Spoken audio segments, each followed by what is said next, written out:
வணக்கம் நண்பர்களே. திருமணம் மற்றும் காதல், பொதுவாக மனிதர்கள் எல்லாமே இந்த ரெண்டு விஷயங்களையுமே கடந்து வந்துதான் ஆகணும். ஆனால் இந்த திருமணம் காதல் அப்படிங்கிற விஷயங்கள் பொதுவான வகையில் இருந்தாலும் கூட மனிதர்களுக்கு இது சார்ந்த விஷயங்களில் எதிர்பார்ப்புகள் அப்படிங்கிறது ஒவ்வொருத்தருக்கும் ஒவ்வொரு விதமாக தான் இருக்குது.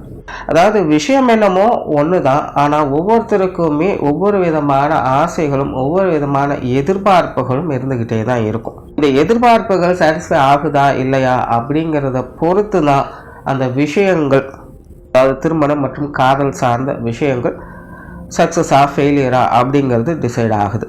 ஸோ இந்த பதிவில் நம்ம எதை பற்றி பார்க்க போகிறோம்னா, ஜோதிட ரீதியாக ஒவ்வொரு ராசிக்காரங்களுக்கும் இந்த திருமண வாழ்க்கை மற்றும் காதல் சார்ந்த விஷயங்களில் அவங்களுடைய எதிர்பார்ப்புகள் எப்படி இருக்கும் மற்றும் அவங்களுக்கு அது சார்ந்த அந்த வாழ்க்கை நிலை எப்படி அமையும் அப்படிங்கிறத ஒரு ஜென்ரலான நிலைகளில் பார்க்க போகிறோம். அண்ட் பார்க்குறதுக்கு முன்னாடி ஒரு சில விஷயங்களை சொல்லிடுறேன். மெயினாக எல்லாரும் கேட்கக்கூடிய ஒரு கேள்வி என்ன, சார் ராசிக்கு பொருந்துமா லக்னத்துக்கும் பொருந்துமா அப்படிங்கிறது தான். இங்கே நான் சொல்லக்கூடிய விஷயங்கள் எல்லாமே ராசிகளை பேஸ் பண்ணி தான், அண்ட் லக்ன ரீதியாக அது ஒரு 50% பொருந்தும். நீங்கள் சொல்லப்படக்கூடிய விஷயங்கள் அனைத்துமே ராசியை பேஸ் பண்ணி தான் இருக்கும், சரிங்களா? நீங்கள் ராசியை பேஸ் பண்ணி சொல்கிறதுனால இங்கே சொல்லக்கூடிய மாதிரி தான் உங்களுடைய வாழ்க்கை நிலை இருக்கும் அப்படிங்கிறதும் கிடையாது. இது முழுக்க முழுக்க உங்களுடைய எதிர்பார்ப்புகள் மட்டும்தான். உங்களுடைய வாழ்க்கை நிலை அப்படிங்கிறது அவங்களுடைய சுய ஜாதக அடிப்படையில் தான் இருக்கும். எந்த ஒரு விஷயமாக இருந்தாலும் அது அப்படித்தான் இருக்கும். இங்கே ஜென்ரலாக அவங்களுடைய ராசி நிலைகளுக்கு ஏற்ப அவங்களுடைய எதிர்பார்ப்புகள் எப்படி இருக்கும் அப்படிங்கிறதான் சொல்கிறோம். அது உங்களுக்கு பூர்த்தி ஆகுமா ஆகாதா அப்படிங்கிறதெல்லாம் அவங்களுடைய சுய ஜாதகம் மட்டும்தான் சொல்லும். ஸோ அப்போ இந்த பதிவு எதுக்கு அப்படின்னு பார்த்தீங்கன்னா, இது ஒரு புரிதலுக்காக. முதல்ல அவங்களுடைய தேவைகள் நிலைகள் என்ன அப்படிங்கிறதே புரிஞ்சுக்கலாம். மேஜராக இன்றைக்கி பல பேருக்கு இருக்கக்கூடிய பிரச்சனையும் இதுவும் ஒன்று. ஏன்னா மற்றவங்க செய்கிறாங்க அப்படிங்கிறதுக்காக செய்ய வேண்டியதாக இருக்கும். அவங்களுக்கு வேணுமா இல்லையா, பிடிச்சிருக்கா இல்லையா அப்படிங்கிறத பற்றி யோசிக்காமல் மற்ற எல்லாரும் செய்கிறாங்க அப்படிங்கிறதுக்காக அவங்களும் செய்வாங்க. ஸோ அப்படியெல்லாம் இல்லாமல் நம்மளுடைய உண்மையான நிலை என்ன, தேவை என்ன அப்படிங்கிறத ஓரளவுக்கு இங்கே புரிஞ்சுக்கலாம். ஆனால் அதே மாதிரி தான் இது அவங்களை பற்றி மட்டுமல்ல, அவங்களுடைய பார்ட்னர்ஸை பற்றியும் இதே மாதிரி புரிஞ்சுக்கலாம். ஸோ அவங்களுடைய ராசி நிலைகளின்படி அவங்களுடைய எதிர்பார்ப்புகள் எப்படி இருக்கும், அவங்களுடைய தேவைகள் எப்படி இருக்கும் அப்படிங்கிறத பற்றி புரிஞ்சுக்க முடியும். ஸோ இது முழுக்க முழுக்க மன ரீதியான ஒரு புரிதலுக்கான பதிவு தான். ஏன்னா திருமணமாகட்டும் காதல் விஷயங்களாகட்டும் இது ரெண்டுமே பார்த்திங்கன்னா இரு மனங்கள் சங்கமிக்கக்கூடிய இடம். ஸோ இது முழுக்க முழுக்க அவரவர்களுடைய மனம் சார்ந்த எதிர்பார்ப்புகளை தான் பிரதிபலிக்கும். மனசு திருப்தி அடைஞ்சிருச்சு அப்படின்னா எல்லாமே திருப்தி அடைஞ்சிரும் அப்படின்னு சித்தர்களே சொல்லியிருக்காங்க. அது நிதர்சனமான உண்மையும் கூட. இன்றைய காலகட்டங்களில் ஏகப்பட்ட பிரிவினைகளுக்கு முக்கிய காரணமே இந்த மனம் ஒத்து வரலை அப்படிங்கிறது தானே. மனம் ஏன் ஒத்து வரலைன்னா மன ரீதியான புரிதல்கள் இல்லை அப்படிங்கிறதுனால தான். அவங்க என்ன எதிர்பார்க்குறாங்க நம்மளும் யோசிக்கிறதில்ல, நம்ம என்ன எதிர்பார்க்குறோன்னு அவங்களும் யோசிக்கிறதில்ல, ஏன்னா தெரியறதில்லை. இதுதான் விஷயம். இந்த பதிவினுடைய நோக்கம் ராசி ரீதியாக அவங்களுடைய அதிகபட்சமான எதிர்பார்ப்புகள் எப்படி இருக்கும் அப்படிங்கிறத பற்றி தான் சொல்லும். அது இன்னொரு பொதுவான ஜோதிட தகவல் என்ன அப்படின்னு பார்த்தீங்கன்னா, பொதுவாகவே எல்லாருக்கும் தன்னை மாதிரியே தன்னுடைய லைஃப் பார்ட்னரும் இருக்கணும் அப்படின்னு ஆசைப்படுவாங்க. அதாவது ஒரே வேவ் லென்த்தில் இருக்கணும், தன்னை மாதிரி அவங்களும் யோசிக்கணும், தன்னை மாதிரி அவங்கள எல்லாம் செய்யணும், எல்லாத்துலேயுமே ஒரே மாதிரி பேரலாக இருக்கணும் அப்படின்னு எதிர்பார்ப்பாங்க. பட் நிதர்சனம் அப்படி இருக்கிறது இல்லை. ஜோதிட ரீதியாகவும் அது கண்டிப்பாக கிடையவே கிடையாது அப்படிங்கிறது தான் உண்மை.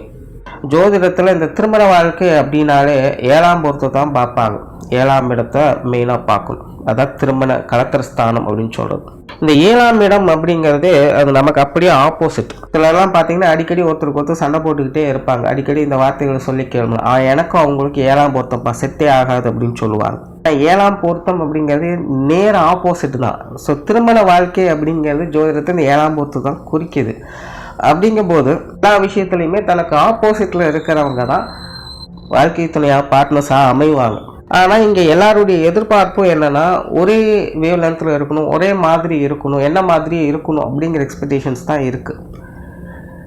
பட் இந்த எதிர்வினை அமைப்பு எதற்காக அப்படின்னு பார்த்தீங்கன்னா, லைஃப்பில் ஒரு பேலன்ஸ் கொண்டுட்டு வரணும் அப்படிங்கிறதுக்காக தான்.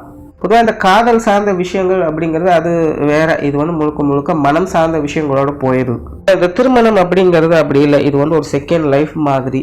நிறைய கமிட்மெண்ட்ஸ், சொசைட்டி, நல்லது கெட்டது மானம் அவமானம் அப்படின்னு பல விஷயங்கள் உள்ளடக்கியதாக அது அமைஞ்சிருக்கும்.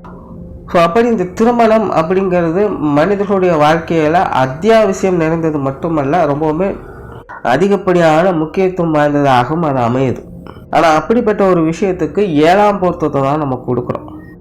எதற்காக அப்படின்னு பார்க்கும்போது லைஃப்பில் அவங்களுடைய பேலன்ஸை இழந்துடக்கூடாது அப்படிங்கிறதுக்காக. அதாவது உதாரணத்துக்கு ஒருத்தர் நல்லா ஆக்டிவாக இருக்காங்க, நல்லா அக்ரெசிவாக இருக்காங்கன்னு வச்சுக்கோங்க. அவங்களுக்கு அது அப்படியே ஆப்போசிட்டான ஒரு ஆள் தான் லைஃப் பார்ட்னராக இருப்பாங்க. ஒரு லைஃப் பார்ட்னர் வந்து கொஞ்சம் மந்த புத்தி இருக்கிறவங்களா தான் இருப்பாங்க. எல்லாத்தையுமே தள்ளி போட்டு எதுலேயுமே ஒரு கேர் இல்லாமல் அப்படியே அவங்க பாட்டுக்கு இருப்பாங்க. இது எதற்காக இப்படின்னு பார்த்தீங்கன்னா, அப்போ தான் இந்த பேலன்ஸ் நிலைத்தர. ஏன்னா ஒருத்தர் வந்து எல்லா விஷயங்களையும் ரொம்ப ஆக்டிவாக அக்ரெசிவாக இருக்காங்க அப்படிங்கும்போது அவங்கள சார்றவங்களும் அதே மாதிரி இருந்துட்டாங்க அப்படின்னா அது வந்து எரிரத்தியில் என்ன ஊற்றுற மாதிரி ஆகிடும். ஒரு கண்டிஷனே இல்லாமல் லிமிட்டே இல்லாமல் லெவலுக்கு மேலே அது வந்து பஸ்ட் ஆகிடும். இப்போ ஒரு வேளை இன்னொரு சைடில் பார்த்தீங்கன்னா அவங்க மந்தமாக இருக்காங்க, எல்லாத்தையுமே டேக் இட் ஈஸியாக எதையுமே கேர் பண்ணிக்காமல் அவங்க பாட்டுக்கு போயிட்டுருக்காங்கன்னு வைங்களேன். இப்போ அவங்களுக்கு அவங்கள ஒத்த மாதிரியே ஒருத்தங்க செய்கிறாங்க அப்படிங்கும்போது அவங்களுடைய லைஃபு எதுக்குமே பிரயோஜனம் இல்லாமல் போய்டும். ஒரு லெவலுக்கு மேலே யாருமே எதுவுமே செய்யவே முடியாது, செய்யணுங்கிற எண்ணமே அவங்களுக்கு வராது. லைஃப் எங்கே போய் நிற்கும், டார்க் சைடில் போய் ஒன்றுமே இல்லாமல் சுத்தமாக சூனியமாயிடும். ஸோ இப்போ இந்த ரெண்டு நிலையுமே பேலன்ஸ் பண்ணணும் அப்படின்னா, அதாவது ஓவராக அக்ரெசிவாகவும் போயிடக்கூடாது, அதே நேரம் ஓவராக டம்பும் ஆகிடக்கூடாது அப்படிங்கிறதுக்காகத்தான் இந்த ரெண்டு நிலைகளும் சேர்க்கப்படுது. அதனால் இந்த திருமணம் அப்படிங்கிறத புரிஞ்சுக்கோங்க. இது வந்து வாழ்க்கையினுடைய பேலன்ஸ் நிலையை குறிக்கக்கூடியது. கண்டிப்பாக கருத்து வேற்றுமைகள் அப்படிங்கிறது நிச்சயமாக இருக்கத்தான் செய்யும். வாழ்க்கையினுடைய நல்லது கெட்டதுகளை சமன்படுத்துவதற்காக அதனுடைய அமைப்பே அப்படித்தான் அமைஞ்சிருக்கு. பட் அதே நேரம் அது அப்படி இருந்தாலும் கூட சமன்படுத்தக்கூடிய நிலைகளில் அது உடன் இருப்பவங்களுடைய தேவைகளையும் கொஞ்சம் கொஞ்சமாக பூர்த்தி செஞ்சுக்கிட்டு தான் இருக்கும். ஸோ முழுசாக பூர்த்தி செய்யாது, கொஞ்சம் கொஞ்சமாக தான் பூர்த்தி செய்யும். அதாவது இங்கே வந்து சாட்டிஸ்ஃபை அப்படிங்கிறது விஷயம் கிடையாது.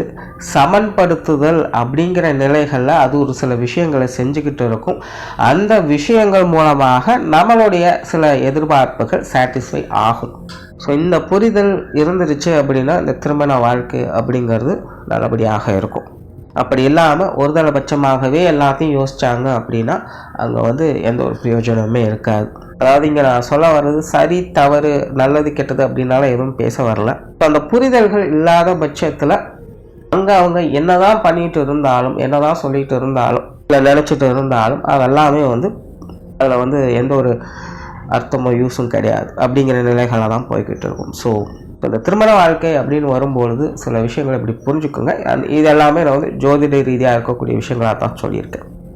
ஏன்னா ஜோதிடத்தில் மொத்தமாக 12 கட்டங்கள் இருக்குது. அதில் திருமண வாழ்க்கை அப்படிங்கிறது இதில் எந்த கட்டம் வேணாலும் வச்சுருக்காங்க, எதுக்கு ஆப்போசிட்டில் வச்சுருக்காங்க அப்படிங்கிற விஷயத்தை தான் இங்கே நான் எக்ஸ்பிளைன் பண்ணியிருக்கேன். ஒருத்தருக்கு ஒருத்தர் ஒரு பேலன்ஸ் நிலையை கடைப்பிடிக்கணும் அப்படிங்கிறதுக்காக தான் இந்த அமைப்பு.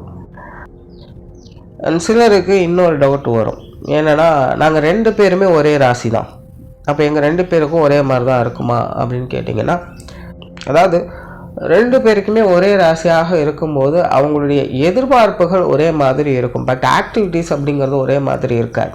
அவங்க ஒரு விஷயத்தில் ஃபோக்கஸ் பண்ணிட்டு இருப்பாங்க, இவங்க ஒரு விஷயத்தில் தான் ஃபோக்கஸ் பண்ணிட்டுருப்பாங்க. அந்த ஒரே ராசி இருக்கக்கூடியவங்கலாம் பாருங்கள், ஒரே மைண்ட் செட்டில் தான் அவங்க இருப்பாங்க. அவங்க பேசுகிறது, அவங்களுக்குள்ளே நடக்கக்கூடிய விஷயங்கள் எல்லாத்துலேயுமே பார்த்திங்கன்னா அவங்க ஒருத்தருக்கு ஒருத்தர் ஒத்து போய்ப்பாங்க. ஆனால் அவங்களுக்குள்ளேயே அது ஒரு செயலாக கொண்டுட்டு போகும்போது ஒவ்வொருத்தரும் ஒவ்வொரு விஷயமா கொண்டுட்டு போய் ஒரு ஸ்ட்ராட்டஜியாக மாற்றிடுவாங்க. பிளான் பண்ணும்போதெல்லாம் ஒரே மாதிரி தான் இருந்தது, ஏன் செய்யும்போது இப்படி சொதப்புது, ஏன் செய்யும்போது இவங்க மட்டும் இப்படி மாறுறாங்க அப்படின்னு குழப்பமாக தான் இருக்கும். ஸோ இந்த ஒரே ராசி இருக்கக்கூடியவங்களுக்கு ஸோ உங்களுடைய எண்ணங்கள் ஒரே மாதிரி வேலை செய்யும். ஸோ உங்களுடைய ஆசைகள் உங்களுடைய தேவைகளை நீங்கள் பூர்த்தி செஞ்சுக்கலாம், மன ரீதியான தேவைகள் பூர்த்தி ஆகும். பட் ரியல் லைஃப்பில் கொஞ்சம் கான்ட்ரவர்சியாக தான், அது வந்து ஜாதக ரீதியாக இருக்கக்கூடிய மாற்றங்களால் அது வந்து கொஞ்சம் கான்ட்ரவர்சியாக தான் இருக்கும். பட் திருப்தியான ஒரு நிலை இருக்கும். ஏன்னா எதிர்பார்ப்புகள் 2 பேருக்குமே கிட்டத்தட்ட ஒரே மாதிரி தான் இருக்கும். ஒரே வேவ் லென்த்தில் அவங்க தான் ட்ராவல் பண்ண முடியும். இப்போ ஒரே வேவ் லென்த்தில் ட்ராவல் பண்ணது நல்லது தானே அப்படின்னு நினைக்கலாம். பட் இது எப்படின்னா பாசிட்டிவ்லையும் அப்படி தான் இருக்கும், நெகட்டிவ்லையும் அப்படி தான். ஆனால் நல்ல நேரம் வரும்பொழுதும் 2 பேர்த்துக்கு நல்ல விஷயமா நடக்கும், கெட்ட நேரம் கெட்டதும் 2 பேர்த்துக்கும் கிட்டத்தட்ட ஒரே மாதிரி தான் இருக்கும், தாக்கு பிடிக்கவே முடியாது. ஸோ 2 பேருக்கும் ஒரே ராசியாக இருக்குது அப்படிங்கும்போது அவங்களுடைய நிலைகள் இதுதான். மெயினாக பார்த்தீங்கன்னா இந்த 2 பேருக்கும் ஒரே ராசியாக இருக்கக்கூடிய வீடுகள்லாம் பார்த்தீங்கன்னா குடும்ப வாழ்க்கை நிறைய ஏற்ற இறக்கங்களாக இருக்கும். ஒரு 4-5 வருஷத்துக்கு பார்த்தீங்கன்னா பயங்கர சந்தோஷமாக போயிட்டு இருக்கும். அப்படின்னு பார்த்தீங்கன்னா ஒரு 4-5 வருஷத்துக்கு அடி மேலே அடியாக விழுகும். எப்படி சமாளிக்கிறதுனே புரியாதான வாழ்க்கை ஓடும். ஒருத்தர் அனுசரித்து எல்லாத்தையும் கொண்டு போயிட்டே தான் இருப்பாங்க, ஒருத்தருக்கு ஒருத்தர் துணையாக இருப்பாங்க. ஸோ 2 பேருக்கும் ஒரே ராசியாக இருக்கிறது அப்படிங்கிறது பிரச்சனை ஒன்றும் கிடையாது. லைஃப்பில் நிறைய அப்ஸ் அண்ட் டவுன்ஸ் அப்படிங்கிறது கண்டிப்பாக இருக்கும். ஸோ அதெல்லாம் கொஞ்சம் பார்த்து அனுசரித்து இருக்கணும், அவ்வளோதான். ஸோ இனி மேற்கொண்டு ஒவ்வொரு ராசிகளுக்கும் இது எப்படி வேலை செய்யுது அப்படிங்கிறத பார்க்கலாம். மீனராசி. மீனராசியை பொறுத்த வரைக்கும் இவங்க ரொம்பவுமே சுறுசுறுப்பானவங்க, துருதுருன்னு இருக்கக்கூடியவங்க. பொதுவாகவே மீனராசிக்காரங்க அப்படின்னாலே வாழ்க்கையை அனுபவித்து வாழணும் அப்படின்னு நினைக்கக்கூடியவங்க தான். ஸோ அந்தந்த வயது நிலைகளுக்கு ஏற்ப என்னென்ன சுகமான விஷயங்கள் இருக்கோ அது எல்லாத்தையும் அனுபவிக்கணும் அப்படின்னு ஆசைகள் உங்களுக்கு உண்டு. அந்த வகையில் இந்த காதல் சார்ந்த விஷயங்களையுமே ரொம்பவுமே உணர்வுபூர்வமாக செயல்படக்கூடியவங்களாக இருப்பாங்க. கிளியராக சொல்லணும்னா இவங்களுடைய இளம் வயதில் காதல் சம்பந்தப்பட்ட விஷயங்களை அதிகம் எதிர்பார்க்கக்கூடியவங்களாக இருப்பாங்க. அதாவது மீனராசியை பொறுத்த வரைக்கும் அந்தந்த வயது நிலைக்கு ஏற்ற கடமைகளில் அவங்க கரெக்டாக இருப்பாங்க. ஸோ அப்படி தான் இந்த இளம் வயதில் இந்த காதல் விஷயங்களில் ரொம்பவுமே ரொமான்டிக்காக இருக்கக்கூடியவங்க, காதலை விரும்பக்கூடியவங்களாகவும் போற்றக்கூடியவங்களாகவும் இருப்பாங்க. அப்போ மற்ற ஏஜ்லலாம் அவங்களுக்கு அந்த உணர்வுகள் இருக்காது அப்படின்னு கேட்டிங்கன்னா கண்டிப்பாக இருக்கும். பட் எல்லாமே ஒரு லிமிட்டட் எடிஷனுங்கிற மாதிரி தான். ரொம்ப அதுலேயே மூழ்கி இருக்க மாட்டாங்க, அதுக்காக சப்போர்ட் பண்ணுவாங்க, அவ்வளோதான். பட் இளம் வயதில் அப்படிங்கும்போது மீனராசிக்காரங்களுக்கு இயல்பாகவே இந்த காதல் சார்ந்த விஷயங்கள் ஈடுபடும் பொழுது மற்ற விஷயங்கள் எல்லாத்தையும் காட்டிலும் இதுக்கு அதிக இம்பார்ட்டன்ஸ் கொடுப்பாங்க. இது மட்டும்தான் வாழ்க்கை அப்படிங்கிறது அந்த காலகட்டங்களில் தான் அவங்களுக்கு அதிகமாக இருக்கும். அண்ட் மீனராசிக்காரங்க இயல்பாகவே எதுவாக இருந்தாலும் அதை அனுபவிக்கணும் அப்படின்னு நினைக்கக்கூடியவங்க. சும்மா வெறுமனே கற்பனை பண்ணிக்கிட்டு இருக்கிறதோ, சும்மா பேச்சு வழக்குலையோ இல்லை சிவி வழியாகவோ ஏதாவது ஒரு விஷயங்களை கேட்குறதோ அப்படியெல்லாம் இல்லாமல் தானாக உணர்வுபூர்வமாக ப்ராக்டிக்கலாக அதை அனுபவித்து அதனுடைய அனுபவங்கள் எப்படி இருக்குது அப்படிங்கிறத புரிஞ்சுக்கணும்னு நினைப்பாங்க. ஸோ அப்படி தான் இந்த காதல் சார்ந்த விஷயங்களும். உதாரணத்துக்கு சிம்பிளாக சொல்லணும்னா சைக்கிள் ஓட்டும் போது அது கீழே விழுகாமல் யாராலும் கற்றுக்க முடியாது. படிப்படியாக தான் கொஞ்சம் கொஞ்சமாக கற்றுக்கலாம். பட் நல்லா ஓட்ட ஆரம்பித்ததுக்கப்புறமா அதுவே பார்த்திங்கன்னா ஒரு நல்ல ஒரு ரெஃப்ரெஷ்மெண்ட்டை கொடுக்கும். ஸோ இப்படி தான் இவங்களுடைய இந்த காதல் வாழ்க்கையும் சரி திருமண வாழ்க்கையும் சரி ஒவ்வொன்றையும் படிப்படியாக பட்டு தெரிஞ்சுக்கிட்டே வருவாங்க. நல்ல அனுபவம் பெற்ற பிறகு அதனுடைய சுகத்தை அனுபவிக்கவும் செய்வாங்க. அதனால் இந்த ப்ராக்டிக்கலான விஷயங்கள் இவங்களுக்கு ரொம்பவுமே பிடித்த விஷயமாக இருக்கும். அண்ட் ஜென்ரலாகவே ராசி ரீதியாக ஜோதிடத்தில் இந்த மீன ராசிக்கு இந்த திருமண வாழ்க்கை காதல் வாழ்க்கை அப்படிங்கிறது எப்போவுமே ஒரு சாதகமான நிலைகளை தான் அமையுது. அதாவது இவங்களுடைய விருப்பப்படி இவங்களுடைய தேவைகளின் அடிப்படையில் இவங்களுக்கு ஏற்றபடி ஒரு பார்ட்னர் அமையக்கூடிய அமைப்புகள் என்பது தான் உண்டு. பெருசாக கான்ட்ரவர்சியான நிலைகள் அப்படிங்கிறதெல்லாம் இருக்கிறது இல்லை. மீனராசியை பொறுத்த வரைக்கும் இயல்பாகவே அவங்க ரொம்பவுமே இயல்பான சுமூகமான மனிதர்களாகவே இருக்காங்க. ஸோ இவங்களுக்கு அமையக்கூடிய காதலாகட்டும் திருமண வாழ்க்கையாகட்டும் அதுவும் பார்த்திங்கன்னா ஒரு இயல்பான முறைகளில் சுமூகமான நிலைகள் இருக்கும்படியான ஒரு வாழ்க்கை துணை தான். எப்பேற்பட்ட நபர்களாக இருந்தாலும் சரி இவங்கக்கிட்ட போகும்பொழுது இவங்களை அனுசரித்து போகக்கூடியவங்களாகவும் அவங்களை அனுசரித்து போகக்கூடியவங்களாகவும் மாறிடுவாங்க. ஸோ ஒருத்தருக்கு ஒருத்தர் இந்த பரஸ்பர உணர்வு அப்படிங்கிறது மீனராசிக்காரங்களுக்கு அதிகமான தாக்கத்தை ஏற்படுத்தும். தனிப்பட்ட முறையில் அவங்க நல்லவங்களாக இருக்கட்டும் இல்லை மோசமான நபர்களாக இருக்கட்டும் அதை பற்றி பிரச்சனை கிடையாது. ஆனால் மீனராசிக்காரங்கக்கிட்டன்னு வரும்பொழுது அதுவும் குறிப்பாக அவங்களுக்கு பார்ட்னராக மாறும் பொழுது அவங்க எப்பேற்பட்ட மோசமானவர்களாக இருந்தாலும் இவங்களுக்கும் உண்மையானவர்களாகவும் ஒரு சுமூகமான மனிதர்களாகவும் தான் இருப்பாங்க. ஊருக்கு கெட்டவங்களாக இருந்தாலும் தனக்கு அவங்க நல்லவங்க தான் அப்படிங்கிற நிலைகளில் தான் இவங்களுடைய பார்ட்னர்ஸ் ஆனது இவங்களுக்கு அதாவது எல்லாரும் கெட்டவங்க அப்படின்னு சொல்ல வரல, அந்த மாதிரியான நபர்கள் கூட இவங்கக்கிட்ட சுமூகமாகத்தான் இருப்பாங்க அப்படின்னு சொல்ல வரேன். ஸோ பெரும்பாலும் இவங்களுக்கு அமையக்கூடியவங்க யாராக இருந்தாலும் இவங்களுக்கு அனுசரித்து போகக்கூடியவங்களாகவும் இவங்களுடைய விருப்பத்திற்கு இணங்கியவர்களாகவும் தான் இருக்காங்க. அதனாலேயே ஜென்ரலாகவே திருமண வாழ்க்கை காதல் வாழ்க்கை அப்படிங்கிறது இவங்களுக்கு சுமூகமாகத்தான் இருக்கும். உண்மையிலே மற்ற எல்லா ராசிகளையும் விட இந்த காதல் வாழ்க்கையை அனுபவிக்கக்கூடிய கொடுப்பினை அப்படிங்கிறது மீனராசிக்காரங்களுக்கு அதிகம் உண்டு. அதனுடைய உணர்வுபூர்வமான விஷயங்களை உண்மையிலேயே உணர்ந்து செயல்படக்கூடியவங்களாக இவங்க இருப்பாங்க. பெரும்பாலும் இவங்களுக்கு அமையக்கூடிய வாழ்க்கை துணையானவர் பார்த்திங்கன்னா பர்சனல் வாழ்க்கையை காட்டிலும் வெளி விஷயங்களுக்கு அதிக முக்கியத்துவம் கொடுக்கக்கூடியவங்களாக இருப்பாங்க. இது வந்து கொஞ்சம் கான்ட்ராஸ்டான நிலைகள் தான். அதாவது எப்போவுமே இவங்களுக்கு மட்டுமே இம்பார்ட்டன்ஸ் கொடுக்கணும் அப்படின்னு நினைப்பாங்க. பட் அந்த மாதிரியான நபர்கள் இருக்கிறது இல்லை. அப்பப்போ தான் இவங்க மேலே ஒரு இன்ட்ரெஸ்ட் அப்படிங்கிறதே வரும். பட் பல நேரங்களில் அவங்களுடைய மைண்ட் செட் பார்த்திங்கன்னா வெளியிலேயே தான் இருக்கும். தேவைப்படும் போது தான் இவங்க அப்படிங்கிற மாதிரி வந்துட்டு போகும். அதனால் ரொம்ப பர்சனலாக அல்லது இன்டெப்த்தாக இந்த காதல் வாழ்க்கை, திருமண வாழ்க்கை அப்படிங்கிறதெல்லாம் அவங்களுக்கு பெருசாக செட் ஆகுது. அதாவது இவங்களுக்கு அமையக்கூடிய பார்ட்னர்ஸுகள் சொல்கிறேன். அதாவது இவங்களுக்கு இம்பார்ட்டன்ஸ் கொடுப்பாங்க.